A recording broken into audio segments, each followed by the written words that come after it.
नमस्कार दोस्तों, मैं हूं आपका दोस्त मनीष बलदानिया। कृषि विज्ञान केंद्र गिर सोमनाथ, जो सोमनाथ जिले में है, कार्यरत हूं। आज मैं बात करने वाला हूं कि गेहूं की जो हम फसल की बुआई करने वाले हैं उसमें जो खाद है, कौन कौन सी खाद देने से हमें सबसे ज्यादा प्रोडक्शन मिल सकता है, सबसे ज्यादा मुनाफा मिल सकता है। तो उसी सब्जेक्ट पे आज डिस्कस करेंगे दोस्तों।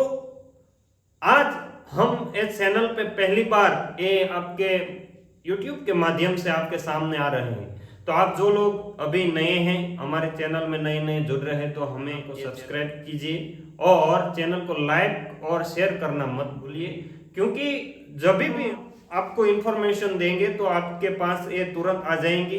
तो उसके लिए आप जो अभी जैसा दिया गया है तो उसमें भी आप प्रेस कर दीजिए, जैसे कि आपको तुरंत भी इंफॉर्मेशन ये गेहूं की मिल जाए।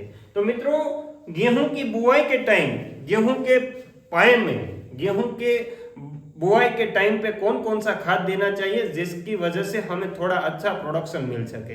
तो उसमें देखिए, गेहूं की जब बुआई करनी है तो तभी हमें पहले तो खेत हमारा रेडी करना है। खेत रेडी होने के बाद हमें उसमें गोबर वाली खाद 8 से 10 टन प्रति हेक्टर, और उसकी बात करते हैं तो मित्रों 4 to 6 टन, मिनिमम 4 टन गोबर वाली खाद हमें पर एकड़ डालनी चाहिए, तो हमें थोड़ा अच्छा प्रोडक्शन मिल सकता है। अदरवाइज हमें अच्छा प्रोडक्शन नहीं मिलेगा। साथ साथ हमारे गुजरात में काफी सारे किसान जो मूंगफली की खली रहती हैं, नीम की खली रहती हैं, या फिर ये केस्टर की खली रहती है, तो मैं आपको निवेदन करता हूं कि मूंगफली की खली या फिर नीम की खली उसमें 20 केजी पर बीघा के हिसाब से या फिर 50 केजी पर एकड़ के हिसाब से, 50 केजी पर एकड़ के हिसाब से डालने से हमें अच्छा मुनाफा मिलता है, गेहूं का प्लांट अच्छा मिलता है और उसका कल्ले बहुत अच्छे आते हैं, तो हमें प्रोडक्शन बहुत अच्छा मिलता है।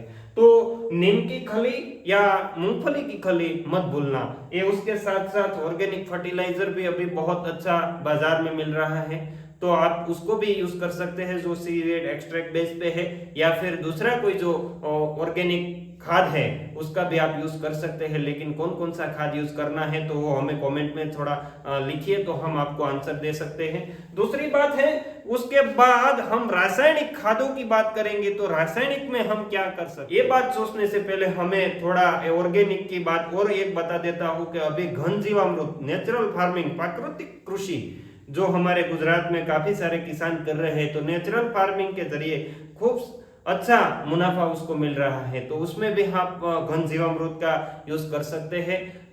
टोटल 400 केजी 400 किलो घन जीवामृत हम बुआई के टाइम देने से हमें गेहूं में काफी सारा बहुत मुनाफा होता है, काफी सारा प्रोडक्शन बढ़ता है। उसके बाद हम रासायनिक कृषि की बात करेंगे, रासायनिक खाद की बात करेंगे। तो रासायनिक खाद में हम डीएपी, डाई अमोनियम फॉस्फेट करके जो खाद आता है, वो खाद हमें पर बीघा के हिसाब से हमने यहाँ लिखा है, पर एकड़ के हिसाब से लिखेंगे तो पर एकड़ 50 केजी की जो एक बोरी आती है, 50 केजी पर एकड़ डालने से हमें अच्छा रिजल्ट मिलता है। उससे कम डालने से भी रिजल्ट इतना नहीं मिलता।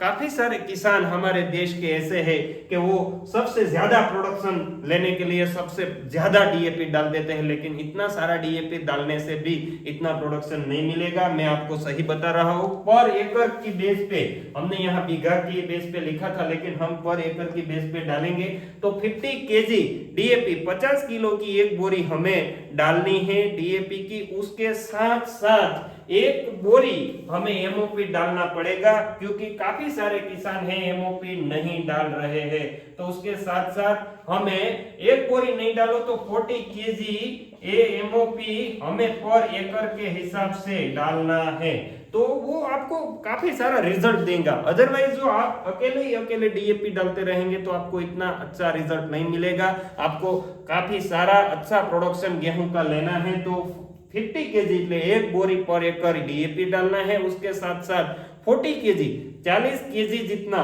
ये हमें ये एमओपी डालना है, तो आपको अच्छी रिजल्ट मिलेगी। उसके बाद जो आपको ऐसा नहीं करना है, तो आपके वहां ये डीएपी और एमओपी का प्रावधान नहीं है, मिल नहीं रहा है, तो आप उसको भूल जाइए। और दूसरी उसकी जो खाद है 12-32-16 जो एनपीके के नाम से बाजार में बिकती है, तो वो भी आप 70 to 75 केजी पर एकड़ के हिसाब से डालेंगे तो आपको अच्छे से अच्छा रिजल्ट मिलेगा। 75 केजी पर एकड़ डालने से अच्छा रिजल्ट मिलता है। एनपीके 12-32-16 का बहुत अच्छा रिजल्ट हमारे किसानों ने लिए हैं। उसके अलावा आपके पास जो भी ये भी नहीं मिल रहा है, आपके गांव में वो भी नहीं मिल रहा है, तो आप एनपीके जो एपीएस के नाम से बाजार में आता है वो डाल सकते हैं। एपीएस मतलब नाइट्रोजन उसमें 20% रहता है, 20-20-0-13 करके जो आता है। नाइट्रोजन उसमें 20% रहता है, फास्फोरस उसमें 20% रहता है, पोटास उसमें नहीं रहता है, और 13% उसमें रहता है सल्फर की मात्रा। मित्रों, सल्फर हमारे लिए काफी किसान हमारे दिखा रहे थे, बता रहे थे कि सल्फर वाली खाद डालने से बहुत अच्छा गेहूं का प्रोडक्शन मिलता है, तो उसमें इनबिल्ट है एपीएस में, तो एपीएस वाला खाद डालने से बहुत बड़ा फायदा होता है। तो उसके लिए आप लोगों को मैं ये बता रहा हूं कि आपको 60 केजी एपीएस पर एकड़ के हिसाब से 60 केजी पर एकड़ के हिसाब से डालना है, तो आपको बहुत अच्छा रहेगा, अच्छा रिजल्ट मिलेगा। उसके साथ साथ आपको 40 केजी वो डालना है, एक एकड़ में आपको 60 केजी एपीएस डालना है। उसके साथ साथ 40 केजी आपको ये पोटास वाला खाद से ही डालना पड़ेगा, तो आपको अच्छा रिजल्ट मिलेगा। उसके साथ साथ हमारे किसानों ने अभी हमारी यूनिवर्सिटी ने और काफी सारे लोगों ने बताया है कि रिसर्च भी ऐसा हुआ है कि उसमें माइक्रोन्यूट्रिएंट जो जिंक सल्फेट आता है, तो वो डालने से 4 केजी 4 किलो प्रति एकड़ डालने से काफी सारा रिजल्ट मिलता है। तो वो भी आप मत भूलिए, क्योंकि एक खाद डालने से हमें बहुत अच्छी रिजल्ट मिलेगी, बहुत अच्छा हमारा गेहूं की फसल रहेगी। न फसल अच्छी होगी तो हमारे किसान काफी सारा प्रोडक्शन प्रोडक्शन बढ़ेगा तो खेडूत को, किसान को मुनाफा बढ़ेगा, और हमारा देश है पूरा आगे जा सकता है। हमारा देश झुकेगा नहीं, देश आगे जाके काफी सारा वो एक्सपोर्ट कर सकता है, और एक्सपोर्ट होगा तो हमारे पास काफी सारा हमारा